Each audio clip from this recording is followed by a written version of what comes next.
this is how to play Tracks in the Snow by the Civil Wars. This one's a little more tricky than most of them, mainly just because of the picking. Although, once you get the main little picking pattern, it suddenly gets a lot easier. I mean, it's mainly what he does for most of the song. So first off, to start off here, this chord is, you've got it barred on the 9th fret, and then you've got your pinky on the 11th fret of the high E, your middle finger on the 10th fret of the 2nd string from the bottom, and then your ring finger on the 11th fret, 3rd string from the bottom. So now in terms of the picking pattern, I'm admittedly not the best at explaining this, and because I don't do tabs, so I normally just show where the fingers go and the melodies and whatnot. So I'll try to help as much as I can with how this picking pattern works, and I'll give you a little, I don't know, a way to go about figuring it out for yourself. It's got two different beats going on at the same time in terms of the bass note going on.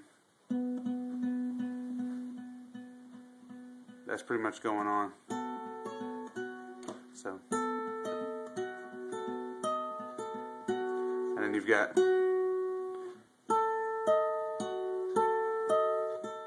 here how it's a different speed than the other one. There's less of them. The trick is just putting them together, really. So I remember when I was first starting guitar that I would just do kind of the bass note however it was in the song, and then I would work on adding from there. So that's about as much as I can do for you. Tabs would make it much easier to view what's being plucked at exact, when exactly you should pluck it. So hopefully some tabs will be up, but that might be all I can give you there. So from here on out, I'm just going to show you where your fingers go. So he alternates back and forth in terms of this part. Then he'll start on the E, and he does that all over the place through the whole song. It's actually it's pretty tough to follow along, even when I'm playing with him, just because I never know which one he's going to do. So I don't think it's terribly important which one you choose,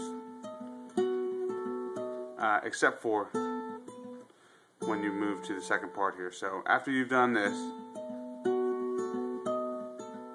then it goes down.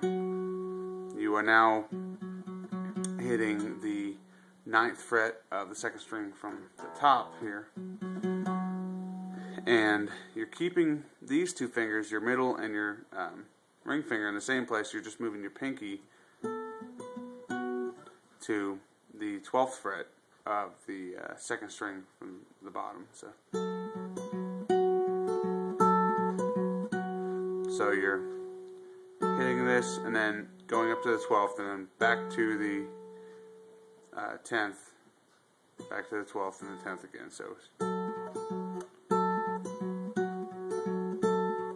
and then back into, so you're moving your thumb back up to the original bass note, which is the 9th fret of the 3rd string from the bottom, or top, sorry. So it does that, I think, twice, and then it goes into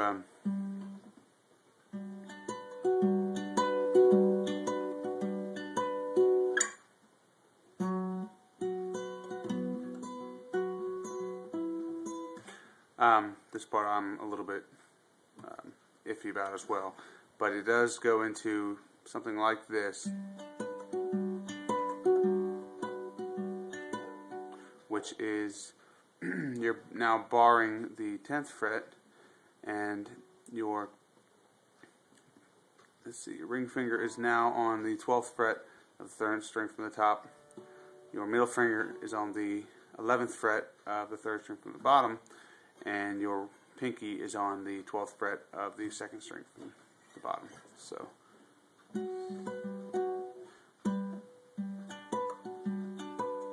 And this, he's got it. It seems like a couple different picking patterns than what he was doing in the beginning. So it's just walking up the first two and then hitting the 4th and coming back. So hitting the 2nd string, 3rd string, 5th string, 4th string.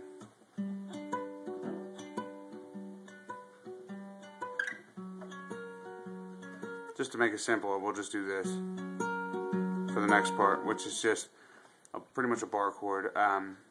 So you're barring the 9th fret again, and then you're hitting both. You can do it with your pinky or just bar it down the 11th fret of the 3rd and 4th string. So, and the 5th string, and back up to.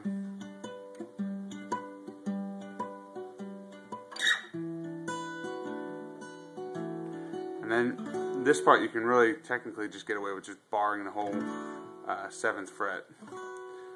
Okay, and that is right before they get to the little chorus, which is actually the simplest part of everything. It's just strumming out D,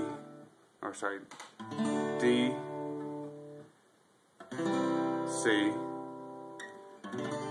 and G.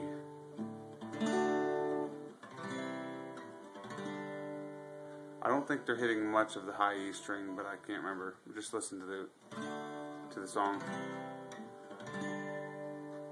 And then from here it goes back into the beginning riff.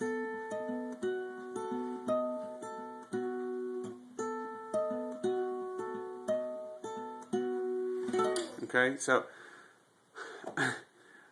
I know I'm going to look back at this and say that was confusing as heck, and I really didn't explain it well, but to be honest, it's without making it a 20-minute long video, I don't know how I would explain it very well. So some of these songs do have a certain amount of difficulty to them to where a beginner is just not going to be able to do it, at least not right off the bat. If you're good at following by ear, if you're good at just seeing, maybe all you needed was just to see where this was. Maybe this will help you. And I think it should definitely help more advanced players. But in terms of beginners, work on the basic techniques of putting together two different, a finger picking pattern where two different things are kind of going on at the same time.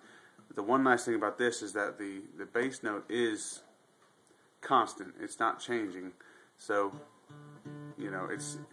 it's staying the same, and actually the other part is staying the same. They're just different times, I guess.